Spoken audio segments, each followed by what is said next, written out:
parte, tanto a defesa quanto o Ministério Público coloca lá, ó, esse ponto aqui está infringindo norma federal, está infringindo a Constituição. Se eu não coloco isto, eu não chego no Supremo, não chego no STJ. E se eu colocar o juiz não analisar, eu tenho que embargar, fala assim, embarga esse declaratório, juiz, ó, analise esse ponto para mim, eu quero que você fale sim ou não. Ele tem que falar. Aí ele falando, eu vou recorrer para o TJ, mas já preparado com aquela pré-questionamento. Chega no TJ, se ele não fala nada, eu tenho que instigá-lo a falar, porque só assim eu chego no Supremo. Agora, o doutor Marcelo vai me desculpar. Eu vou falar uma coisa aqui e fica entre nós. Eu confio muito mais em juízes de primeiro grau do que juízes do Supremo Tribunal Federal. Então vai foi um elogio. Mesmo porque... mesmo do Supremo.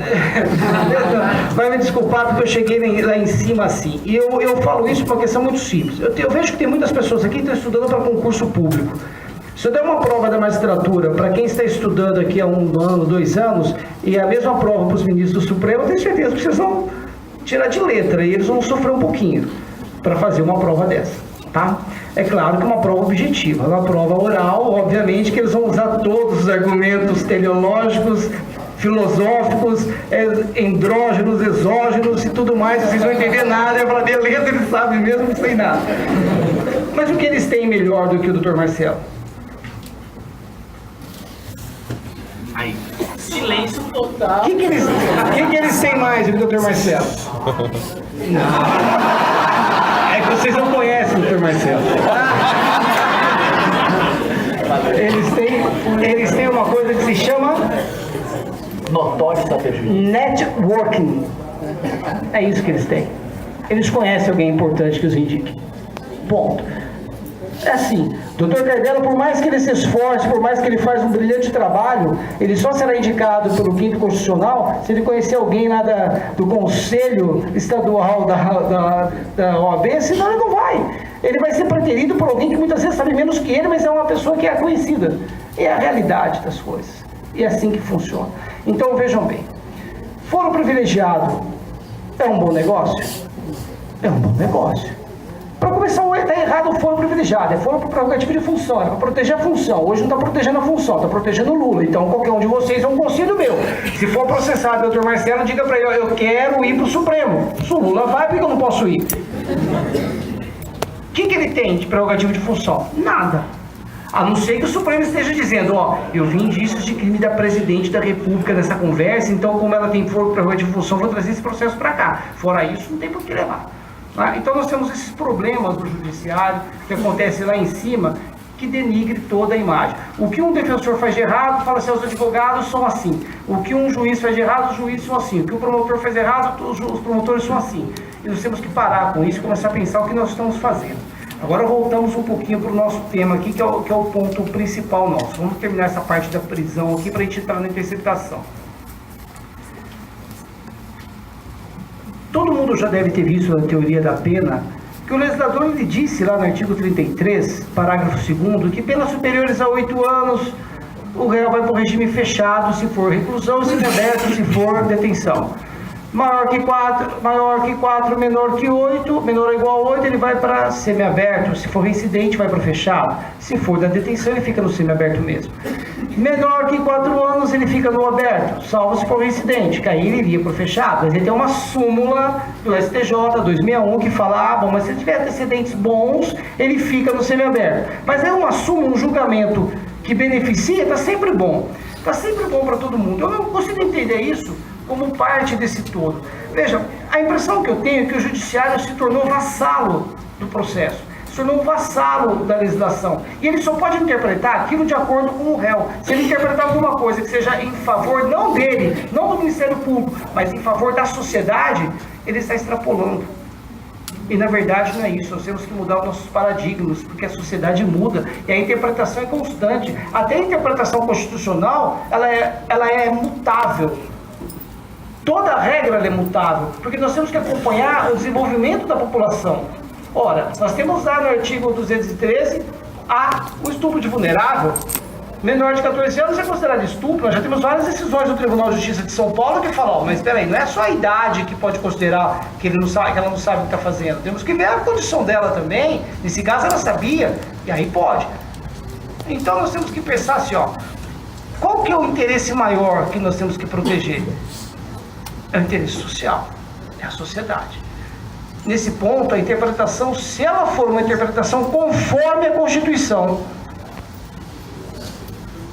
ela não está extrapolando, ela está mudando o paradigma para chegar no objetivo que está sendo exigido pela sociedade naquele momento. Ou alguém aguenta mais corrupção nesse país, ou alguém aguenta mais impunidade nesse país. Ninguém aguenta mais. Então esse é um dos pontos. Agora, respondendo a pergunta do Dr. Marcelo aqui. Os senhores têm direito de recusar um juiz?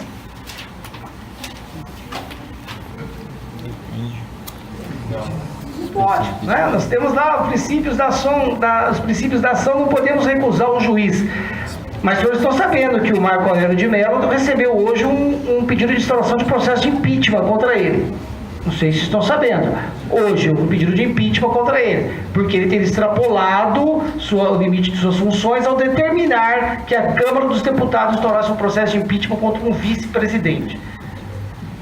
Então, em circunstâncias excepcionais, nesses tribunais em que há indicações, nós podemos sujeitá-lo a um processo de impeachment, tal qual o presidente da República.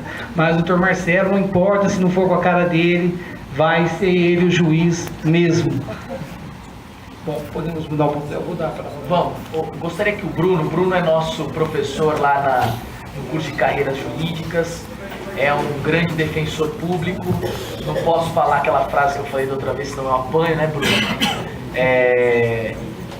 E o Bruno é um cara que a gente ficou junto fazendo audiência, acho que uns 3 anos, Bruno. 2 anos, né? 2 anos. E nós entramos em vários embates mesmo, debates que viraram embates. Quase saiu na porrada ali na audiência, mas nós nos tornamos amigos. Por quê? Porque nós gostamos de refletir. Só pra vocês terem uma ideia, uma vez ele pediu tanto a liberdade de um réu, Gaspar, doutor Cardella, que eu concedi, mas eu coloquei como condição que o defensor público fosse buscá-lo lá no CTP e levasse ele para casa dele. Porque ele acreditou tanto que o réu usou o carro só para pegar um panetone, tadinho, né? E aí eu coloquei, ó, solto. Mas com a condição que o Brunão pegue ele no CDP e leve com todo cuidado e carinho até a casa dele. Ele levou. O amigo do cara, às vezes encontra lá. Então, Brunão, gostaria brincadeiras à parte, só para descontrair, eu gostaria que você colocasse aqui, principalmente no que tange, e aí eu vou te dar o foco, a respeito do sigilo das interceptações telefônicas. O enfoque que eu gostaria que você tratasse é o seguinte: eu tenho certeza que em uma ligação para o doutor Alexandre ou para o Armandão, que são outros defensores públicos, eu tenho certeza que você falou assim: olha, aquele juiz Marcelo é um salafrário, um safado. Isso aí é coisa de amizade, às vezes você brinca com um amigo. E até que ponto a divulgação para toda a nação daquela nossa conversa íntima, isso seria válido? Sempre contrapondo exatamente a proteção da intimidade na Constituição e o fato que o direito fundamental não é absoluto. Aquilo que o Gaspar colocou aqui a respeito do interesse social. Fazendo para que o Dr. Cardella e o Dr. Gaspar depois fizessem um contraponto sobre sua pergunta. Sabe, Marcelo, sabe que é um cara que eu admiro pra caramba, e assim, o Gaspar, que eu conheci recentemente, a gente divide o direito penal no ProOrdem. Eu acho que, né, Gaspar, a gente vai, esses embates, essas reflexões críticas vão permitir um aprendizado pro pessoal e nosso mesmo, né, do Cardella, é sempre um prazer debater.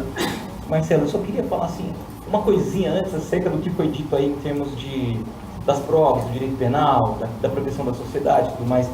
Eu estava falando esses dias porque eu gravei um videozinho pro pessoal do WhatsApp, né, no grupo, e aí você, moçada, meia horinha, tá beleza? Tá. Aí eu comecei a falar, e a hora que eu terminei a meia hora, eu falei, puxa vida, tem muito mais coisa para falar, mas eu encerro. Só faz essa propaganda que os alunos do ProOrdem do Carreiras Jurídicas têm um WhatsApp constante, com dicas e orientações dos professores do curso de Carreiras A gente fala de tudo lá. E é muito legal. É porrada pra tudo que é lado, mas uma coisa que eu tava dizendo assim, pessoal, é só para situar nesse meu local de fala, porque eu sou defensor público há 3 anos, mas antes disso, a minha carreira é de Ministério Público, né?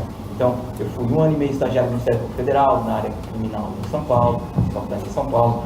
Fui 2 anos servidor do Ministério Público do Trabalho e mais 2 anos como analista no Ministério Público Federal, na área da tutela coletiva. E assim, algumas conclusões, isso eu discordo do Dr. Gaspar, mas é uma discussão bastante salutar, do quanto eu vejo que o direito penal, assim, para mim é a metáfora do Júnior Baiano, né? Assim, chega atrasado com violência. Assim, chega quando não resolve e chega assim para detonar o que tem. E eu digo isso por quê? Porque, assim, a gente tem uma crença de que talvez a prisão e aquilo que o direito penal pode nos fazer, de fato resolve problemas estruturais que temos. Só que isso, o que eu vejo que acabo na leitura de criminologia, um monte de coisa, eu acabo por ver que o direito penal, ele traz o que talvez, quando se fala de direito penal simbólico, é uma sensação de segurança. Talvez, quando eu puno exemplarmente um político, quando eu começo a divulgar que políticos com prerrogativa de função, que nunca foram punidos até 2006, agora estão sendo punidos, talvez eu tenha uma sensação que tira aquela angústia, né? E talvez essa angústia é o que eu preciso sanar quando eu quero que a sociedade se desenvolva, quando eu quero que as pessoas fiquem seguras, porque a gente estava lendo na pós-graduação os textos em que se dizia que nos Estados Unidos a política das janelas quebradas foi justamente no sentido de você punir todo e qualquer crime com o máximo rigor, justamente para que as pessoas, tendo a sensação de segurança, saiam na rua e vão consumir. Saiam na rua e possam girar a economia, porque tem a segurança de que, estando seguro, eu posso gastar o meu dinheiro, eu posso participar da vida comunitária, mas principalmente eu posso fazer girar a economia, que, em ao cabo, é o motriz de tudo, né? Mas o que eu vejo no direito penal é a gente acreditar que certas coisas que vendem, essa história que o direito penal pode sanar certas coisas, de fato, que o direito penal pode de alguma coisa dar conta dos problemas estruturais que temos. Eu nem estou falando agora, assim, dos problemas estruturais dos réus pobres, ou da pobreza, ou da marginalização.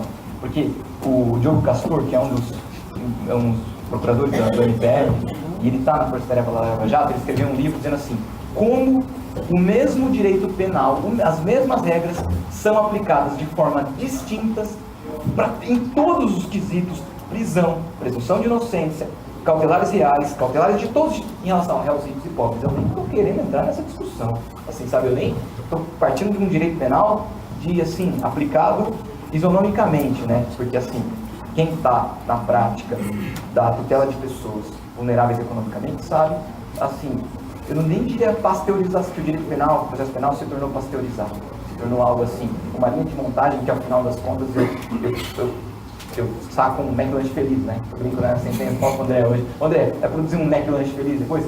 Porque assim, audiências em 5 minutos, a gente não resgata histórico, a gente não faz uma investigação complexa, o que a gente tem é só prisão em flagrante, então, sem investigação, a gente tem o que foi produzido no momento do flagrante, com muitas vezes reconhecimentos absolutamente frágeis ou com depoimentos de policiais militares, que muitas vezes, se são eles responsáveis pela prova e eles se tornam a prova, eu acho que a gente acaba tirando o julgamento do Poder Judiciário, do agente de segurança pública, que é muito problemático no Estado Democrático de Direito. Mas isso eu não estou nem indo nessa parte, estou indo na parte assim, da isonomia. E aí, o que eu vejo é o seguinte, além do direito penal não dar conta da pobreza, o direito penal, assim, que quer reeducar o réu, de educação, né, quer se arvorar ao Ministério da Educação. O direito penal que quer readaptar, então, o Ministério da Saúde. O direito penal que quer muitas coisas que, na verdade, são questões de direitos sociais de outras pastas que não me competem. Eu acho que a questão do direito penal é entender qual é o seu papel, né? E o que eu digo, mas aí o foco que eu quero dizer a Lava Jato representa uma grande luta no combate à corrupção. O combate à corrupção tem que ser, sim, investigado na esfera criminal, tem sim como ser combatido pelo direito penal. Só que tem um probleminha. O problema é que o direito penal não consegue, direito penal, corrigir as distorções estruturais que nós temos no sistema. Por exemplo, o mercado de jogadores de futebol. O mercado de jogadores de futebol, o mercado imobiliário, o mercado de coisas. Você tem diversos setores sociais que são altamente desregulamentados. Você tem... Quanto vale o Zidane? Quanto vale o Neymar? Quanto vale qualquer jogador? E você pode lavar dinheiro utilizando um contrato de venda do passe do jogador. O que eu estou querendo dizer você tem diversos locais em que mesmo tendo COAF, em que mesmo tendo as instituições financeiras que repassam as informações, você não tem, primeiro, critérios objetivos para saber se aquela operação é suspeita ou não, e mesmo que você tenha, você não tem hoje uma estrutura suficiente para processar dados. Por mais que você tenha tantos, e olha, são louváveis os esforços dos procuradores, eu vejo assim, essa turma investigando, essa turma lutando, eu participei disso, né? Eu estava junto com esse pessoal, mas assim, eu digo, você não tem condições de processar uma série de coisas. Você tem tantas falhas no sistema que tem mecanismos de prevenção tão falhos, que são os mecanismos de controle, né, administrativos que são tão falhos, que a gente desloca a nossa mira, talvez a gente precisa corrigir a mira e foca a nossa mira no direito penal, quando na verdade a gente tem que reforçar os nossos mecanismos de controle administrativo. Se vocês hoje, eu até brinco, o Marcelo já falou que o CNJ não é necessário, né? Mas é necessário, eu não sei, assim como a defensoria também precisa ser auditada, assim como todos os órgãos precisam ser auditados, porque eu digo, se você vai hoje na prefeitura e pede informações sobre contratos de licitação hoje, porque você quer auditar, eles não te dão. E se você quer ir a fundo e for atrás, ainda que usando o poder requisitório da MP e pedindo informações, você vê diversas lacunas que você não consegue preencher informação, você não consegue distinguir os nexos causais. E por quê? Porque falha. O processo de licitação é tão mal documentado, é tão mal auditado, é tão mal... A prevenção é tão falha que você, depois, na hora da repressão, você não consegue. Assim, e isso tudo eu digo que é a falta de transparência, porque se tivesse uma transparência em tempo real de como aquela verba federal é aplicada no município, se qualquer contador pudesse pedir as informações e elas viessem todas em tempo real, detalhadas, se houvesse a possibilidade, a permissão para controlar a execução de uma obra, né? Pô, eu sou um engenheiro aqui, eu estou aposentado, eu quero lá controlar como é que está minha casa, minha vida no Jardim Bassoli, eu quero ver se vocês estão gastando menos desses 500 sacos de cimento que eles estão dizendo que estão gastando por mês, né? Isso tudo não é permitido, não é acessável, não é fornecido. Então, quando a gente transfere a responsabilidade, que é grande, para uma ação penal e para o direito penal, a gente coloca expectativas extraordinárias. E a gente tende a se frustrar. E a gente, assim, quanto mais expectativas, mais a gente se frustra. E quanto mais a gente se frustra, mais anseio para que a gente rompa as regras do jogo. E quando a gente rompe as regras do jogo, aí, assim, não tem muito para onde ir, né? Aí aquilo que eu falo pro Marcelo, eu vejo hoje pro Marcelo e falo assim, pô, sabe, Marcelo, o que mais me angustia nos juízes, e muitos juízes, quando eu converso, tem juízes excelentes, que é você, porque eu tenho admiração e tantos outros, mas eu digo assim, que para muitos juízes, para atender uma ânsia social, eles rasgam a Constituição, rasgam o Código de Processo Penal, rasgam tratados internacionais que o Brasil ratificou, e eu digo, e aí o que me angustia mais? Uma norma da Corregedoria do TJ pesa mais para o juiz, estou violando ou não aquilo que a Corregedoria está me policiando, e se é que ela está em cima, do que um tratado internacional de direitos humanos. Porque algo, né, com muito mais pujante que uma decisão do Constituinte. Eu digo várias coisas, olha, poderia dar exemplos mil disso, né, de uma série de coisas, né. Por exemplo, só para dar um exemplo, para ficar no campo da criminologia, os réus muitas vezes contratam advogados, o advogado chega na hora da audiência e a família, não é nem o réu que contratou, a família que contratou, né. E aí chega no dia da audiência, a família não paga o advogado, Aí chega lá na audiência, o advogado chega, excelência, a família não me pagou, então assim, eu não quero mais, não vou defender essa pessoa. Então, nomeia aqui o defensor público, né? O defensor público, quer dizer, não está nessa vara, está correndo em duas, né? Porque não tem defensor suficiente todo mundo, está correndo uma vara, está correndo outra. Nomeia a defensoria pública aí e tal, que tem a prerrogativa de intimação pessoal e o conhecimento dos autos com antecedência. Aí o que o juiz faz? Fala assim, não, faz o seguinte, o senhor fica aqui na audiência, porque aquele código de processo, pelo Código de Processo Civil, o senhor tem 15 dias aí da renúncia do mandato, o senhor tem que praticar atos urgentes.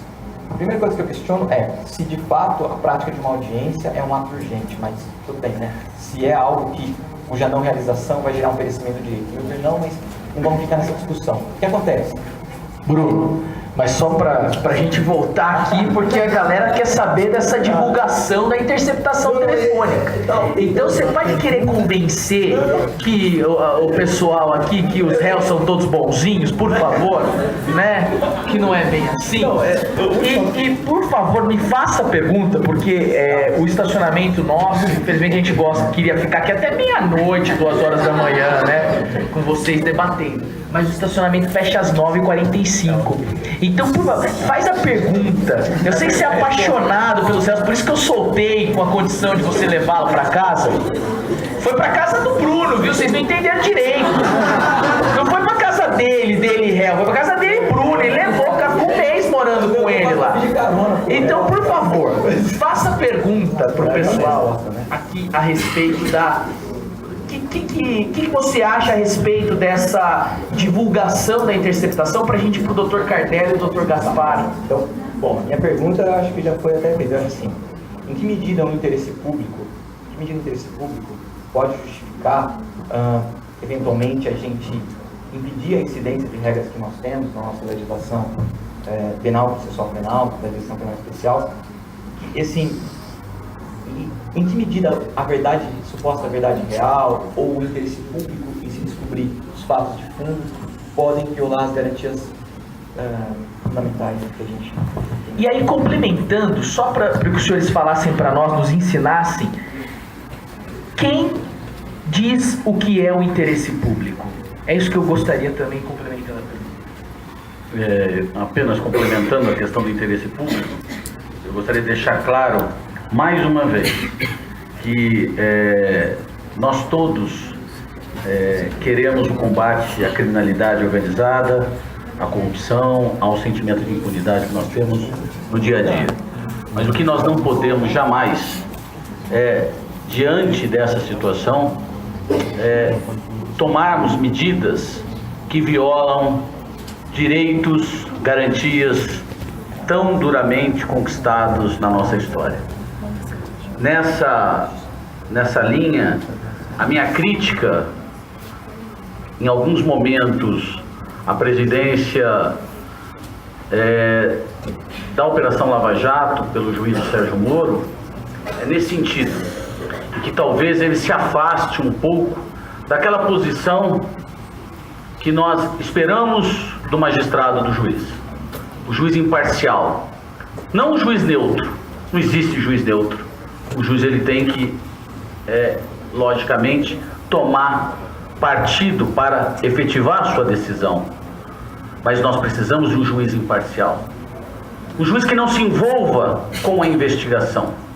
A investigação feita pela Polícia Federal, com o apoio do Ministério Público Federal. O Ministério Público Federal como parte para a propositura da ação penal. E o juiz equidistante dessas partes para que possa proferir um julgamento justo.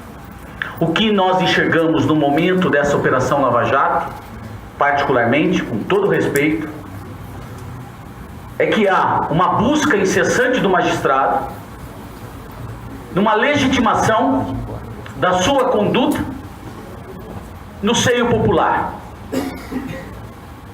e não na lei. Porque toma, sim, medidas que violam as garantias individuais fundamentais, regras processuais, regras constitucionais. Não teríamos tempo para abordá-las em sua integridade, em sua integralidade. Mas eu gostaria de deixar aqui apenas, então, somente alguns aspectos para uma reflexão. Uma condução coercitiva do ex-presidente da República. Uma condução que pelas condições técnicas jurídicas desse magistrado, que são grandes, e que se mostra extremamente preparado, é impossível de se aceitar que desconheça os limites para uma condução coercitiva que qualquer acadêmico de direito, no seu segundo ano de processo penal, tem conhecimento, com as previsões do artigo 218 e 260 do CPP, que só se conduz coercitivamente quem resiste ao chamamento da autoridade. E mais, que talvez nem o artigo 260 tenha sido recepcionado pela nova Constituição.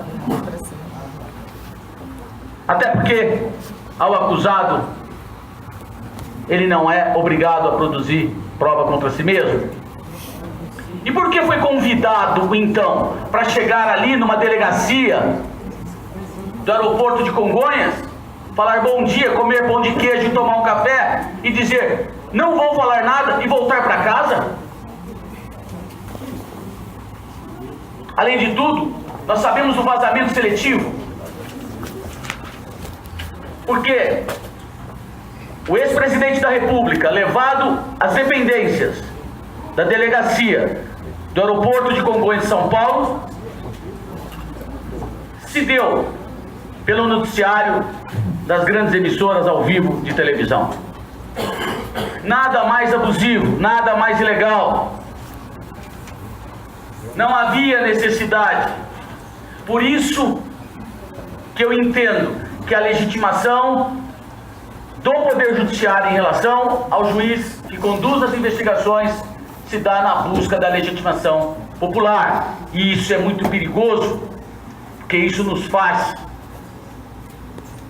recordar momentos sombrios da nossa história. A legitimação tem que ser da lei. E uma condução nesses termos, justificando ainda que a decisão judicial se deu para preservar a integridade do ex-presidente da República. E eu digo a vocês, se isso é feito com o ex-presidente da República, imagine só com o homem comum, o homem médio. Então a questão da condução coercitiva, não vejo qualquer fundamento legal, por mais que se busque, por mais que se tente justificar, que não seja colocar o acusado, seja lá quem for, numa situação vexatória perante a opinião publicada que nós temos hoje em nosso país. A interceptação telefônica, já entrando no ponto destacado pelo Dr. Marcelo,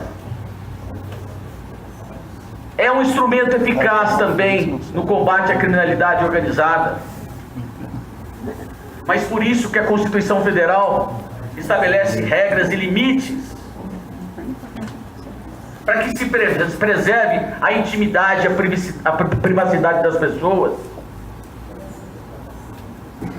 Temos princípios e previsões expressas, inclusive legais, na Lei 9296, que eu repito, um magistrado com as condições do Sérgio Moro, me parece que seria muito infantil imaginar que não sabia Sua Excelência, que não poderia divulgar, pois é uma prática delituosa, a divulgação, porque a lei estabelece de forma expressa que o material fique em autos apartados e jamais, não há exceção, jamais, qualquer exceção legal e constitucional da exposição. E ele justifica que havia um interesse social. Não existe, não há previsão para isso. Há uma infração administrativa, criminal, prevista na própria Lei 9296 e inclusive no artigo 325 do Código Penal. Mas, mais uma vez, o que quis Sua Excelência? Expor.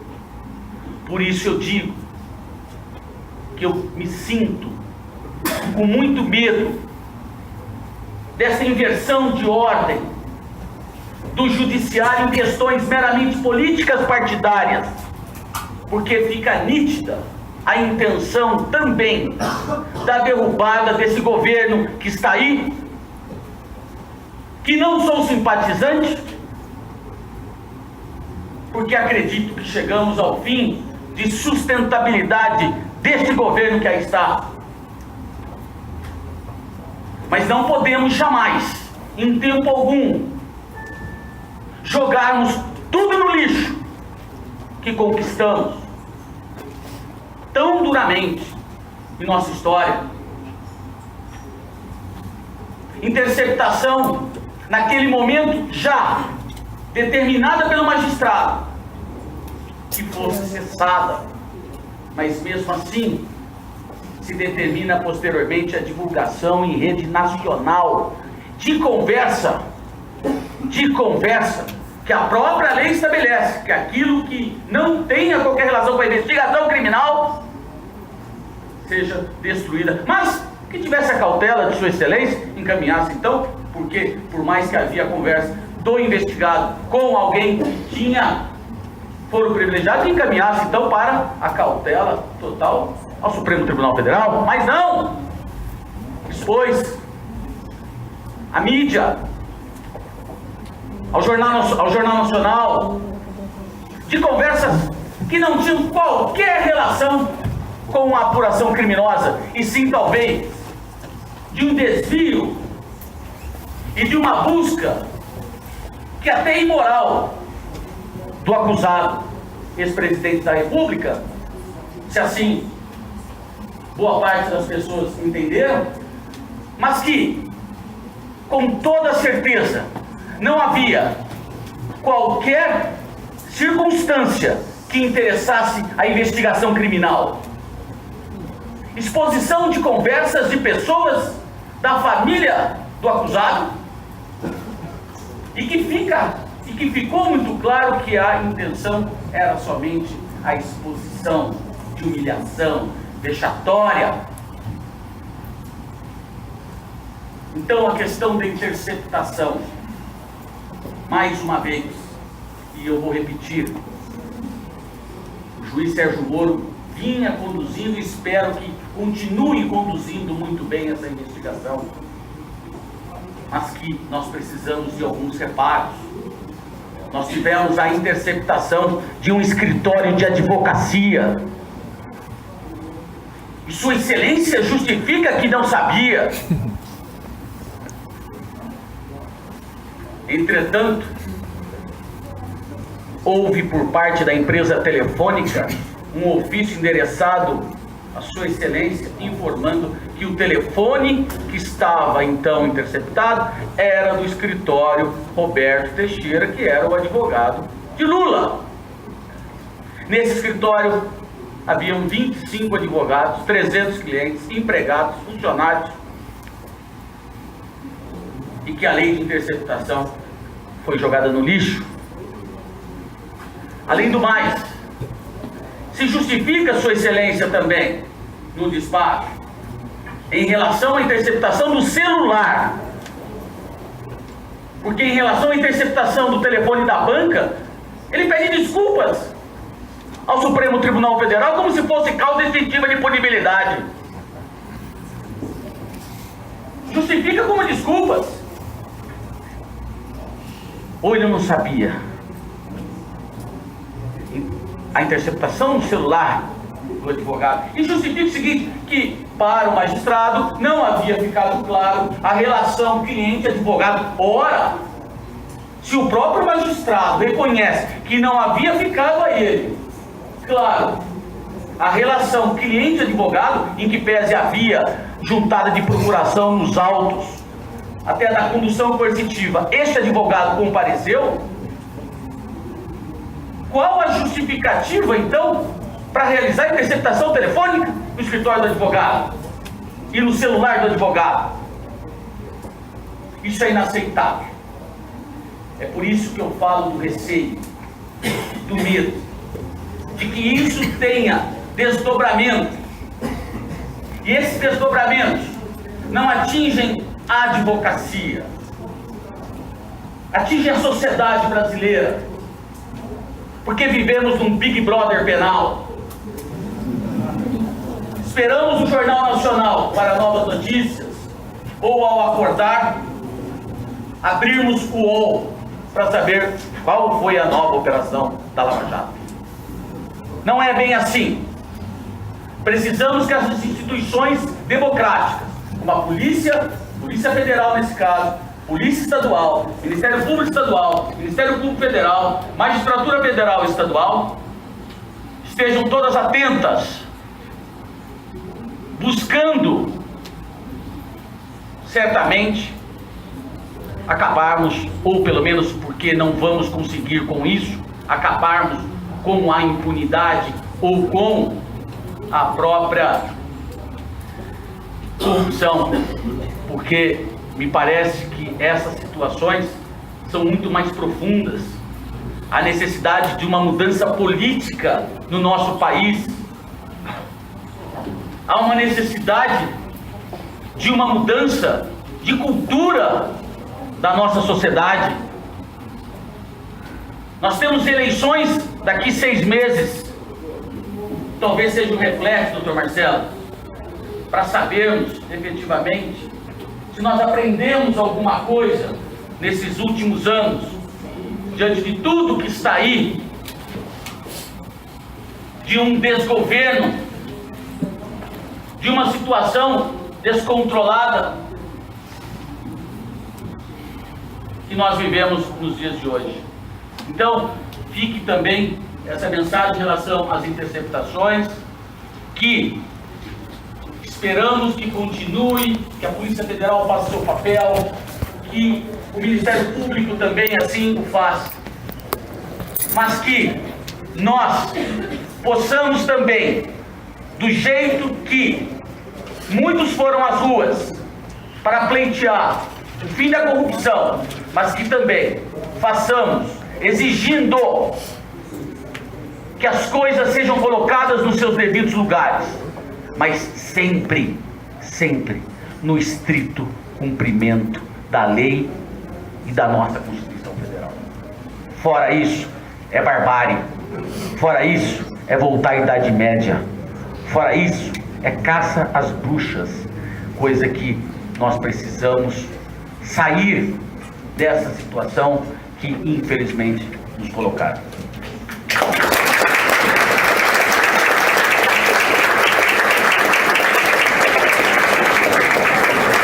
Bom, para a gente chegando já aos termos finais, eu vou pedir para o Dr. Carlos, que compõe a mesa com a gente, é uma honra ter o senhor aqui, para fazer um contraponto, perguntar, questionar, e o Dr. Gaspar realizar as suas considerações. Boa noite a todos. Boa noite ao Dr. Fortuno, Dr. Gaspar.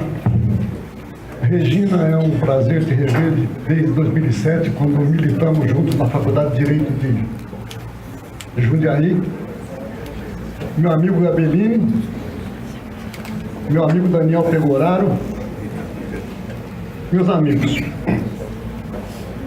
Lecionei... Você me esqueceu, viu, Carlos? Quem eu esqueci? Eu. Você, eu não me esqueci porque você está permanentemente no meu coração. Posto que é meu amigo de Facebook. Assim como o Danilo Campagnolo Bueno também. Eu lecionei Direito Penal durante 25 anos. Eu sou professor de Direito Penal aposentado. Eu sou Master em Law pela Faculdade de Direito de São Francisco. E ultimamente eu ando muito irritado e minha mulher sente que eu estou irritado. E eu cheguei à conclusão que durante 25 anos eu preguei no deserto. Eu sempre falei para os meus amigos e meus alunos, porque eu era um professor continuado, eu não era castrador, que o juiz fala nos autos. Eu acredito que, em razão da globalização, vocês nunca ouviram dizer que um juiz da Suprema Corte dos Estados Unidos deu entrevistas. Eu fui delegado de polícia durante 37 anos e 3 meses, com honra. Sou cardeal da polícia. E no meu tempo, nós tínhamos um colega já falecido que adorava dar entrevistas pela televisão. Vocês devem saber quem é. E o pessoal da polícia fazia blague com isso. Diziam que o doutor T, quando chegava em casa, parte da noite, não querendo perturbar a esposa, ia fazendo um lanche na cozinha e não acendia a luz. E ele gostava de leite.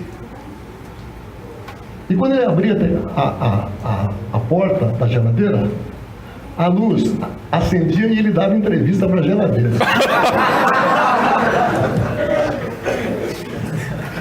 Tomei um susto agora quando fiquei sabendo que o meu ídolo, Marco Aurélio Mello, está sendo empichado. Também não sabia que vice-presidente pode ser empichado. Mas o Marco Aurélio, com aquela pompa, eu adoro a pompa do Marco Aurélio, ele disse ontem que alguma coisa estranha está acontecendo neste país, quando se desobedece o figurino legal. Eu sou pai de uma advogada de 41 anos e vou falar uma coisa que pode chocar as moças aqui presentes hoje. Nós tivemos um período negro de ditadura no Brasil entre 30 e 45, em que pontificou como ditador o homem que fazia as leis, Getúlio Dornelles Vargas. E certa vez ele descumpriu a carta de 37 ou de 34. E perguntado por um amigo, ele disse: as constituições e as mulheres foram feitas para serem violadas. Getúlio disse isso. Ultimamente, me parece que a Constituição Federal vem sendo ladeada por algumas interpretações da Suprema Corte. Talvez porque o povo, como disse o defensor público, precise de heróis. Mas o Bertolt Brecht falou certa feita que pobre do país que precisa de heróis. Então, diante de toda essa circunstância, eu confesso que aprendi muito, porque o operador do direito aprende todo dia. Eu queria perguntar ao doutor Gaspar, meu colega foi delegado federal, não chegou a tomar posse? Não apareceu o concurso. Não fez concurso? Mas o senhor foi anunciado como o Del Paul Fed. Mas não é. Então eu gostaria que Vossa Excelência me respondesse o seguinte: por que a Suprema Corte brasileira, ministros que falam demais, o Celcinho Melo fala em shopping center, gravado por celular, o Luiz Roberto Barroso está falando bastante, o Toffoli fala, e o Gilmar Mendes fala também. Então eu queria saber, de Vossa Excelência, se os ministros da nossa Suprema Corte estão atuando como os ministros da Suprema Corte dos Estados Unidos, porque me parece que não existe mais um devido processo legal. Nós passamos a ter agora um direito consuetudinário. O senhor concorda?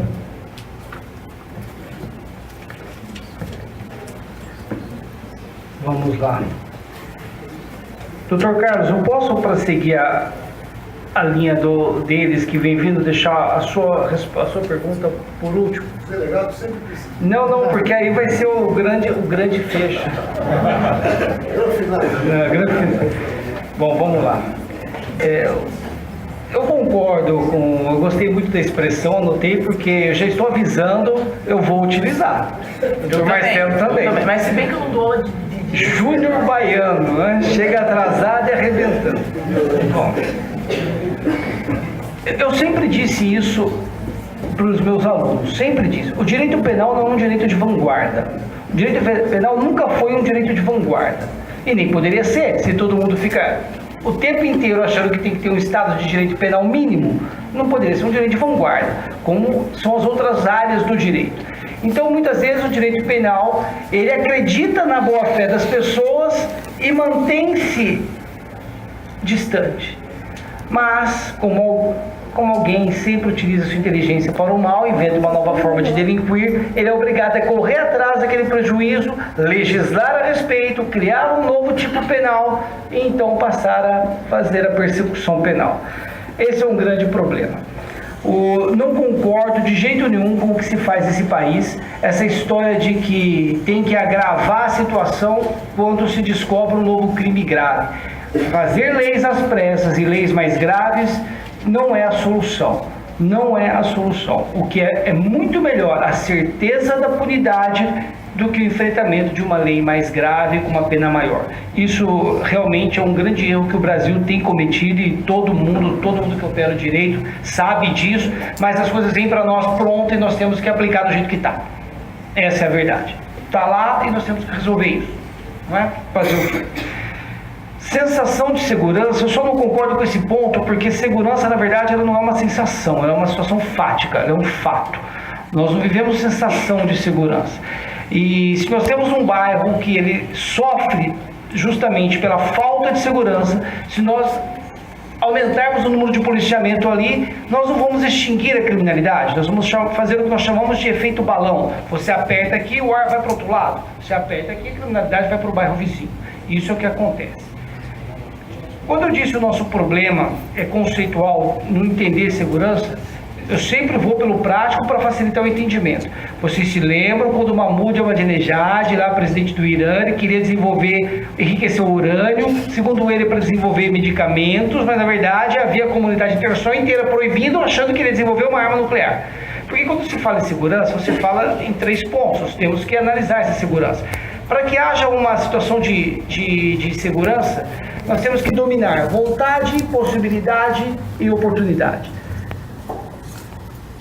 Nós sabíamos que o Irã tinha vontade de trocar bombas, vamos dizer assim, com os americanos, porque de alguma forma eles acham que os americanos infringem regras religiosas da religião deles. Então a vontade eles tinham de bombardear os Estados Unidos. A possibilidade eles não tinham, porque para bombardear eles teriam que levantar voo e se aproximar do espaço aéreo americano para poder fazer isso. E isso eles seriam derrubados fatalmente pelo sistema, simplesmente um sistema de satélite de monitoramento. Não precisa nem da Força Aérea Americana. Isso a gente faz tranquilamente.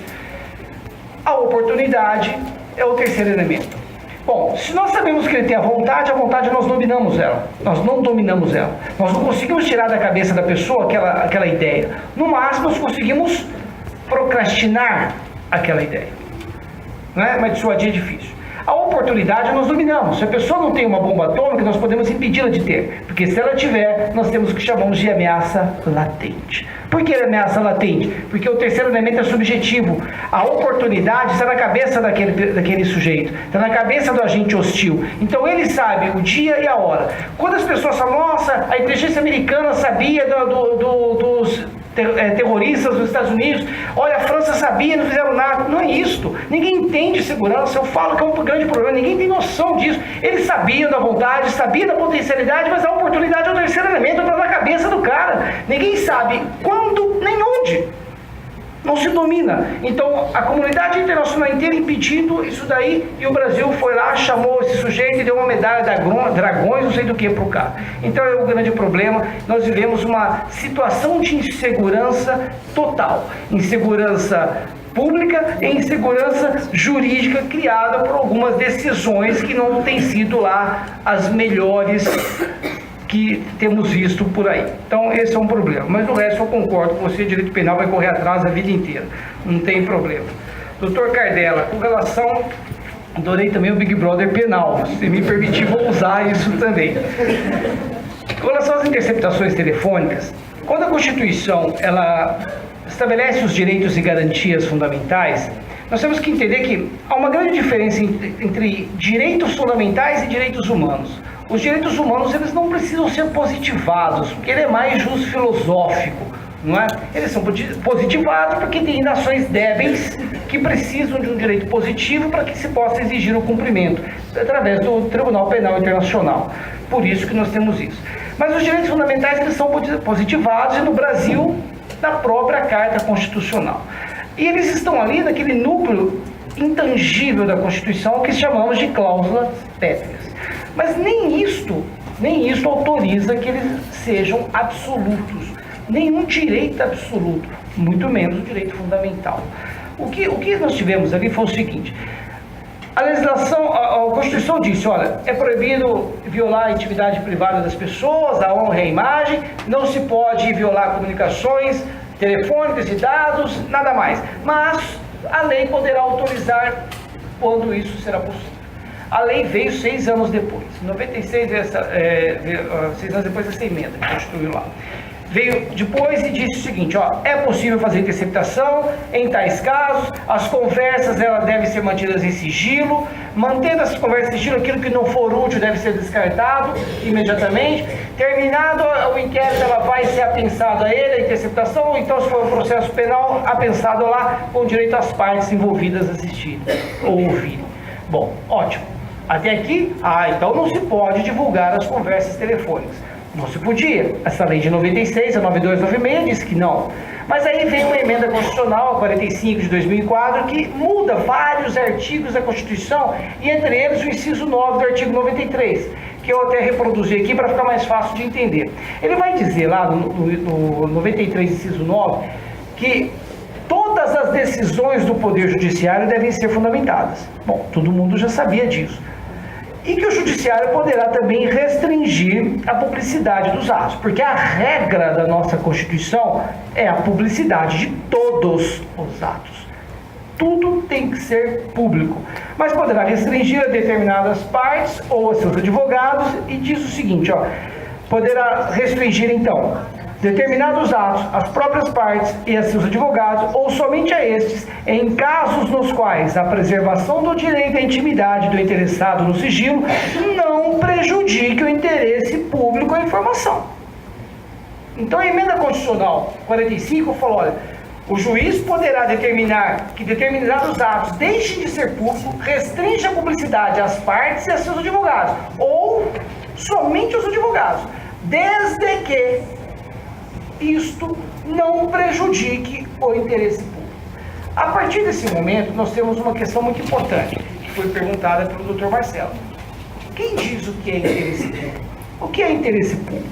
O interesse público não é interesse meu, não é interesse do Ministério Público, não é interesse do advogado, Dr. Cardella, ou da instituição Ordem dos Advogados do Brasil, não é do Judiciário, não é da sociedade. Interesse público é interesse do Estado enquanto nação. É o interesse que o Estado tem de tomar conhecimento de determinados atos para cuidar do quê? Primeiro, da sua soberania. Precisa cuidar da soberania, e os senhores sabem disso. Em estado de beligerância, se estivermos em estado de beligerância, algum dos brasileiros tomar armas, levantar armas contra o próprio país, uma das penas que está lá no 355 do Código Penal Militar é, no grau máximo, a morte, no mínimo 20 anos de reclusão. Então o Estado tem que saber que o interesse da soberania não pode restringir isto, e se for uma comunicação de dados, obviamente será aberta. Então eu estou dando um exemplo lá na frente para entender, porque ninguém imagina que no Brasil tem pena de morte. E temos, disciplinada, bonitinha, como que ela será executada, por fuzilamento, está tudo bonitinho lá. Aí o que vai acontecer aqui então? O vazamento das interceptações é uma prática realmente deplorável. Uma das razões, entre outras, que eu saí do GAEC. Vazamento de interceptação é deplorável. Vazar para a imprensa para poder dar entrevista e aparecer na televisão, isto é o fim do mundo. Isto é o fim do mundo. Não tem coisa mais gostosa do que fazer o seu trabalho. Depois que o resultado foi concluído, você entregou a prestação jurisdicional através do Poder Judiciário, você encontra com os amigos, como estamos aqui, e eu falo para vocês, tinha um pessoal fazendo uma barbárie em tal lugar, fizemos uma interceptação, denunciamos, foram condenados, estão todos na cadeia. Isto é satisfativo. Isso é trabalho concluído. Por isso me apaixonei pelo júri, porque eu começo e termino com a sentença ali, com o resultado ali, na hora. E essa é a prestação, é a minha contribuição com a sociedade. Então o vazamento é terrível, mas a divulgação é possível, porque o próprio texto constitucional nos diz, havendo interesse público, pode ser sim divulgado. O grande problema aqui é que realmente houve alguns excessos. Interceptar advogado é o fim da picada. Interceptar advogado é o fim da picada.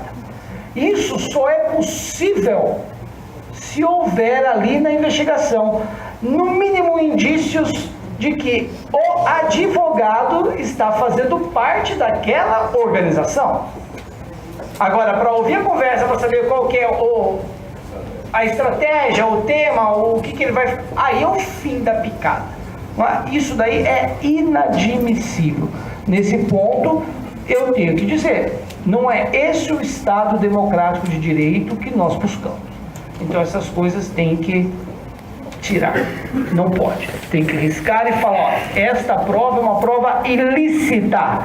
Prova ilegal, o senhor sabe, prova ilegal, se divide em lícita e ilegítima. A prova ilícita é aquela que viola um direito material e a prova legítima viola um direito processual. A prova ilícita, ela ocorre durante aliás, antes da produção ela já ocorreu aquela violação. Então ela não pode nem sequer aparecer nesse processo. Isso tem toda a razão, não deveria ter acontecido. Aconteceu, paciência. Quem fez, que responda por isso. Esta é a magia da democracia. Somos livres, mas quem fizer, responde pelo que fez. Mais um pontinho aqui, rapidinho. Com relação à condução coercitiva do ex-presidente Lula, na verdade havia uma grande discussão se o delegado de polícia pode ou não conduzir coercitivamente uma testemunha. No meu entendimento, pode, pelo princípio da simetria. O juiz preside o processo e ele preside o inquérito. Obviamente que se alguma testemunha, alguma pessoa que é importante para esclarecer um ponto não aparece, ele pode ir lá determinar a sua condução coercitiva. Nesse caso, houve todo um cuidado para evitar polêmicas. Eles fizeram um requerimento para o juiz do processo autorizar a condução coercitiva. E o juiz deferiu. Nesse ponto, não tem o que se falar. Essa condução ela foi estritamente legal e obedeceu toda a regra processual que nós temos ao nosso dispor. Agora, por que veio isso? Por que veio isso? Bom, nós sabemos o que aconteceu quando esse sujeito foi intimado para aparecer em São Paulo. Nós vimos o que aconteceu. Houve um confronto ali entre prós e contra o cidadão. Para se evitar isto, para se evitar dizer, eu não vou chamar o povo, só vou se o povo for comigo, e o senhor sabe quem é o povo, que se designa aquele povo, não somos nós, porque infelizmente parece que eu não faço parte do povo brasileiro. Nesse país parece que quanto mais você se esforça, quanto mais você estuda, quanto mais você trabalha, você está fora, o país não é nosso, nós não temos direito a nada. Então foi para evitar isso que foi determinada a coercitiva. Ele foi lá, na verdade, ele não manteve silêncio, ele simplesmente negou um monte de coisa e falou que aquele triplex não é dele, que aquele triplex é muito pequeno, parece um triplex do CDHU, da Minha Casa Minha Vida. Se fosse para ele, tem que ser uma coisa maior. Ele disse isso e está lá com a assinatura dele. Ou com o dedo dele, não sei como ele assinou lá. Está lá. Está lá. Mas posso só fazer um contraponto nesse? Eu só não entendi por que ele se recusou aí, quando o Dr. Gaspar disse que ele se recusou.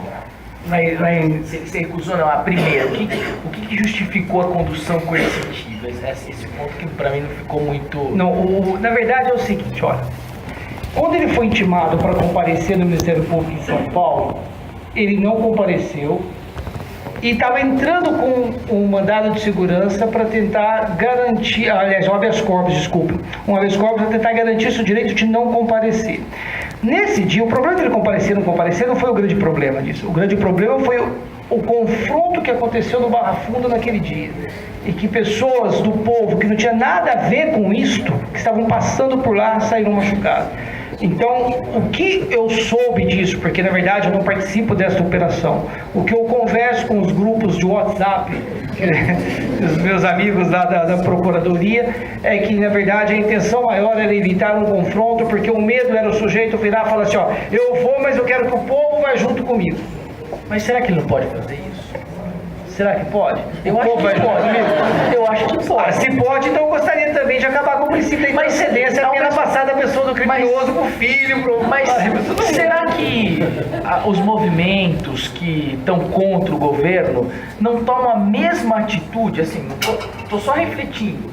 Não toma a mesma atitude e aí pode? Não, eu não sei, Marcelo, olha, eu não vou entrar nesse ponto, vou só entrar num pontinho assim que a imprensa divulga, porque é o que eu sei e o que todo mundo sabe. Porrada!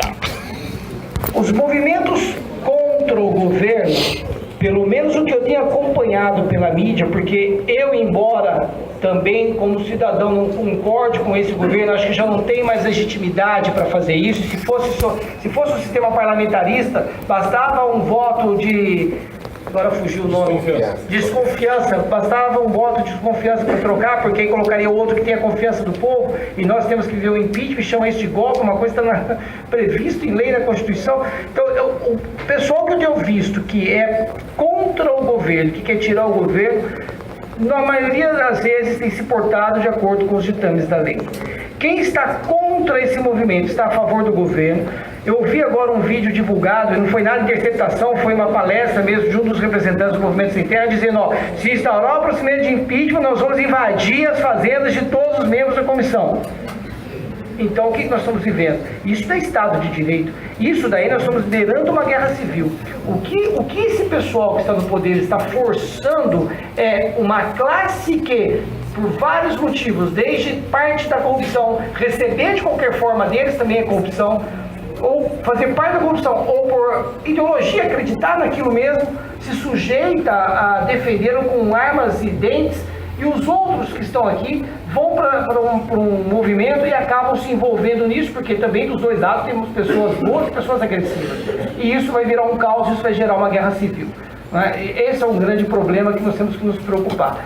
É a função nossa, como operadores do direito, fazer com que as coisas tramitem na mais perfeita ordem e harmonia para evitar que ecluda numa guerra civil. Porque nós controlamos o processo e os sujeitos do processo, mas nós não controlamos as pessoas lá na rua. E esse é um grande receio que eu tenho. Então, daí porque eu acredito que esse controle tem que ser efetivo. Evitar que a população tome as dores e entre no lugar. Quem faz a defesa é o profissional habilitado, tem que ser o advogado. Senão nós temos esse grande risco aí. Agora, só para responder a pergunta do Dr. Carlos aqui, se o Supremo ele está agindo como age a Suprema Corte Americana. Não está agindo como age a Suprema Corte Americana de forma alguma. A Suprema Corte Americana ela vem de um sistema de federalismo por agregação e nós formamos um sistema federativo por segregação. Ali as colônias britânicas, as 13 colônias que declararam a independência em Filadélfia, eles abriram parte do seu poder para formar um Estado Central, e esse Estado Central receber esse poder para proteger a todos, e sem que cada um deles perdesse a sua hegemonia. Então é uma grande diferença do Brasil, que nós tínhamos um Estado unitário, esse Estado unitário abriu mão de uma parcela pequena do poder para cada outro ente federado, para que ele pudesse tomar conta aí dos seus negócios, mas pagando sempre para a coroa, que continua sendo a coroa, os benefícios. E o Supremo reflete isso. A forma de ingresso no Supremo é uma forma clara disso. Nós tivemos uma determinada senhora que é ministra do Supremo, quem assistiu a sabatina dela não entende como aquela senhora está no Supremo, porque simplesmente ela não sabia nada de direito. E quem fez as perguntas, eu só vou dar uma dica para vocês procurarem, foi o Demóstenes Torres. Ele perguntava, eu nunca vi um estelionato numa banca igual aquele. Então, na verdade, eu não sei, entra no Supremo mais por indicação, foi o que eu disse, não é pela capacidade. E os julgamentos do Supremo, eles deveriam ser um julgamento absolutamente técnico, embora seja um órgão político, o julgamento tem que ser técnico. Essas alterações de posicionamento é possível, mas ele deve evitar, ele deve procurar isso através do processo legislativo. O legislador constituinte derivado deve ser instado a fazer as modificações necessárias à Constituição para que o Supremo possa então dar caminho a isso. A partir do momento que o Supremo toma para si as regras do jogo e tenta ser o legislador, se ele não escreve a lei, eu interpreto essa de acordo com o que deveria ter sido escrito, nós vivemos um estado de insegurança jurídica. Este é o grande problema que nós estamos vivendo atualmente. É a minha opinião.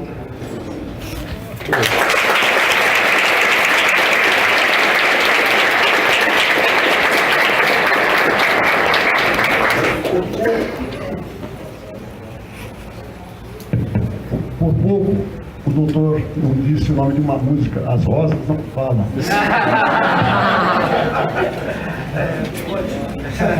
Bom, nós estamos chegando ao fim do nosso debate, né? Eu acho que de tudo isso, o que nós temos que ter em mente, sem nenhuma dúvida, é reflexão. Reflexão que tem que invadir os nossos pensamentos, os nossos preconceitos, para que a gente descubra efetivamente o que é uma democracia.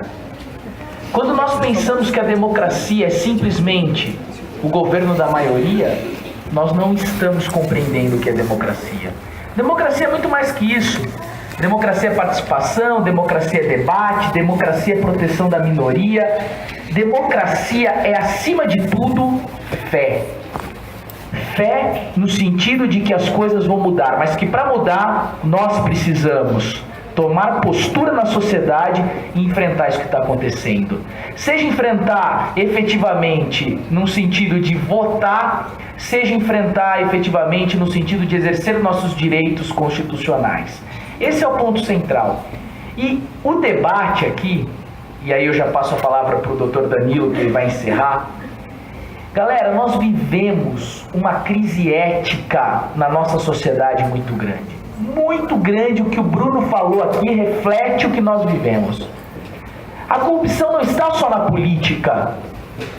A corrupção está no nosso dia a dia. A corrupção está nas faculdades. Professores ingressando para quê? Para ter uma remuneração maior, mas o cara que nunca trabalhou numa área quer dar aula efetivamente daquela área.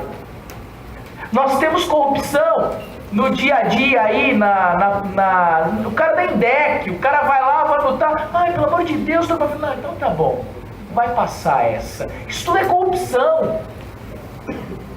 Corrupção significa corromper. Corromper aquilo que a gente acha que é certo, a nossa ética pessoal, a nossa moralidade individual. Já pensaram nisso? A sonegação de imposto de renda é corrupção. Romper com pré-compromissos que nós fazemos é corrupção. Então é isso que nós temos que refletir. Até que ponto nós temos um perfil ético para efetivamente lá em cima e reclamar? Tudo isso é corrupção, pessoal. Mas encontros como esse nos fazem refletir. Porque seja indo contrário àquilo que está acontecendo, seja sendo favorável à Operação Lava Jato, nós temos um ideal comum, que é melhorar a sociedade que nós vivemos. Esse é o nosso ideal. Preservar os direitos fundamentais e preservar a sociedade que nós estamos vivendo. Eu discutia muito isso com o Bruno. O Bruno defendia os criminosos, os latrocidas, até os apalpadores. Ele falava isso em crime de estupro. Eu falava, pelo amor de Deus. Ele só deu uma palpada. Eu falo, pelo amor de Deus. Para com isso. Só que no final, todos nós queríamos a melhoria da sociedade. Então eu fico muito contente mesmo. E aqui é o momento de criticar, falar mal do judiciário, falar mal do Ministério Público, falar mal da advocacia, para nós construirmos algo melhor. Se a gente só fala bem, pessoal, tem algo errado. Nós temos que acordar. Sabe aquele clique? Nós precisamos disso para a nossa vida. Deixar de sermos mimimi, de não aceitarmos crítica, de buscar um futuro melhor. Então agora, sem aplausos, não quero aplausos, eu quero que o Danilo, por favor, fale, encerre o nosso evento e parabenizar o Dr. Danilo, porque aqui eu tenho que contar em off. O grande idealizador de tudo isso foi o Dr. Danilo.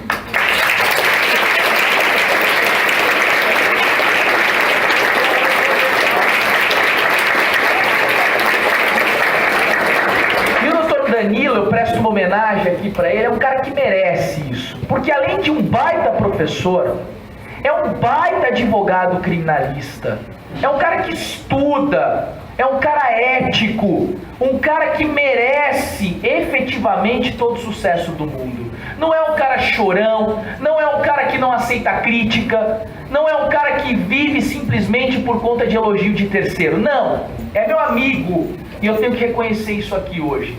É um cara que busca a melhoria da sociedade. Parabéns, Danilo. De verdade.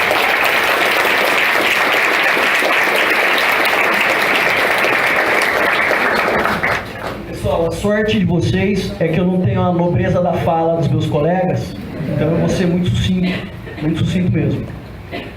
Quando nós pensamos em fazer esse evento, nós achávamos que iria chamar atenção, iriam ter pessoas interessadas.